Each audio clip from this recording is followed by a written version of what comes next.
안녕하세요 여러분, 코칭 심리를 공부하고 있는 작가 서늘한 여름밤입니다. 오늘 완벽주의에 대해서 이야기를 해볼 텐데요. 혹시 여러분들 일을 할 때 이런 생각이 들지 않으세요? 나 진짜 잘해야 되는데 진짜 잘하고 싶은데 안 되는 것 같아. 아니면 주변 사람들이 여러분들한테 이렇게 얘기하지 않아요? 야, 뭘 그렇게 고민을 많이 해? 생각 좀 그만해. 그냥 해. 혹은 이런 것들에 집착하시나요? 효율, 지름길, 최단거리, 목표. 만약 제가 방금 드린 말씀에 다 공감을 하셨다면은 여러분들은 완벽주의의 특징을 가지고 있을 확률이 높습니다. 오늘은 완벽주의자가 가지는 4가지 심리적 특징을 말씀드려 볼까 해요. 첫 번째, 지나치게 높고 경직된 목표. 물론 많은 사람들이 더 높은 수준의 목표를 이루고 싶어 하는 건 사실이에요. 하지만 완벽주의 성향이 있는 사람들 같은 경우에는 이 목표를 반드시 이뤄내야 한다라고 생각하는 경향이 있어요.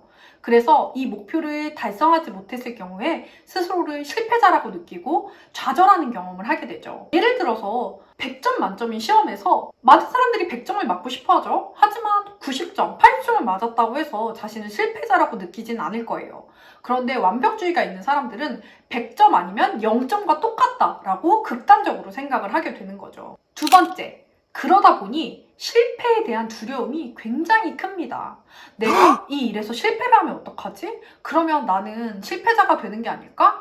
내 자신이 너무 무가치하게 느껴질 거야 라고 생각을 하기 때문에 실패를 할 수 있는 일 자체를 피해버리는 경우가 많아요. 예를 들어서 저는 운동을 잘 못하는 편이거든요. 운동을 잘하지 못할 것 같으니까 아예 운동을 안 하게 되는 거예요. 여러분도 그런 것들이 있으신가요? 나한테 필요하고 내가 하고 싶지만 못할 것 같다는 생각에 자꾸자꾸 회피하는 게 있다면 내가 완벽주의 성향 때문에 그런 건 아닌지 한번 생각해 보셔도 좋을 것 같아요. 세 번째, 완벽주의자들은 자기 비난을 굉장히 자주 합니다. 스스로에게 너무 높은 목표를 설정해 놓고 그 목표를 달성하기 위해서 혹은 달성하지 못했을 때 본인한테 굉장히 지나치게 잔인한 말들을 해요. 그래서 완벽주의가 있는 사람들은 자기 자신도 모르는 사이에 이름표를 붙이고 살아가는 거예요. 부정적인 이름표.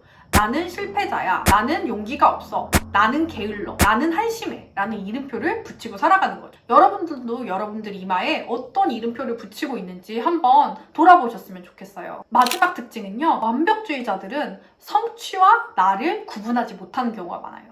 즉, 성취한 게 곧 나의 가치라고 생각을 하는 거죠. 완벽주의자분들이 일에 집착하는 이유를 물어보면 이렇게 대답하는 경우가 있어요. 성취를 해서 나 자신을 증명해내야 내가 가치 있는 사람인 것 같아요 라고 이야기를 하는 거죠. 내가 무언가를 이뤄야 누구한테 도움이 돼야지 나의 가치를 증명받을 수 있다라고 생각하는 경향이 있어요. 그러다 보면 더 열심히 일을 하게 되고 번아웃이 올 때까지, 지칠 때까지 일을 하게 되겠죠. 이 완벽주의자에도 3가지 타입이 있어요. 첫 번째는 자기부가 완벽주의예요. 자기부가 완벽주의자들은 자기 자신한테 너무 높은 목표를 요구해요.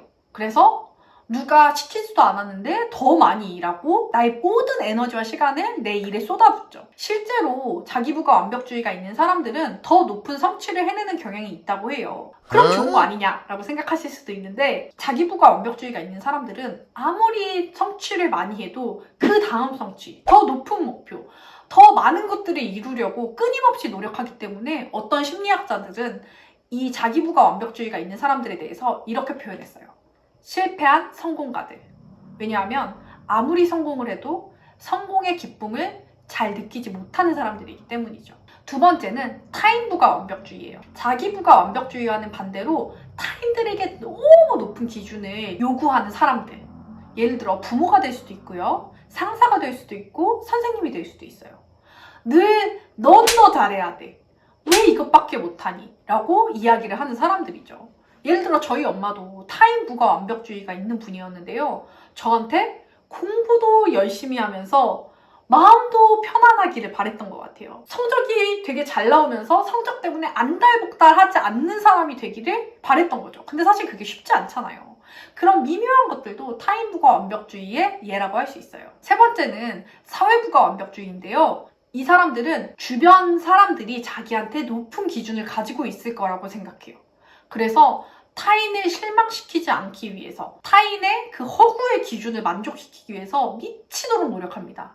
왜냐? 내가 그 기대를 충족시켜주지 않으면 사람들이 나한테 실망할 거고 나는 더 이상 사랑받지 못할 거야, 거부받을 거야 라는 두려움이 깔려있기 때문이죠. 이 사회부가 완벽주의 같은 경우에는 가장 우울, 불안과 상관이 높은 특성 중에 하나예요.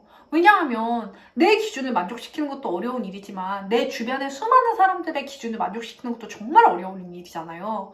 그래서 만약에 여러분들이 너무 지칠 정도로 일을 하고 있다면 내가 과연 누구의 기준을 만족시키기 위해서 이렇게 노력하고 있는 건지 한번 돌아보셨으면 좋겠어요. 완벽주의를 완벽하게 고치는 방법은 없어요. 완벽주의가 가지고 있는 높은 기준들은 사실 쉽게 내려놓을 수가 없답니다. 그럼에도 불구하고 우리는 완벽주의와 조금은 더 평화롭게 공존하면서 살아갈 수 있거든요. 내가 갖고 있는 높은 기준을 버리지 못하겠다면 내가 100점 맞으려고 노력하는 거 그거 나쁘지 않죠. 근데 완벽주의자들한테 필요한 건 내가 100점을 맞지 못하더라도 90점, 80점, 50점을 맞았더라도 내가 노력했던 과정에 대해서 인정해주고 내가 실망하는 감정을 수용해주는 거예요. 아, 속상하겠다. 100점 맞고 싶었는데 못 맞았네? 괜찮아. 다음에 더 잘해볼 수 있잖아. 라고 이야기해주는 태도가 필요해요. 그럼 우리 다음 시간에는 완벽주의에서 평화롭게 벗어나기 위해서는 어떤 것들이 필요한지 함께 더 얘기해봐요. 그럼 또 만나요. 안녕!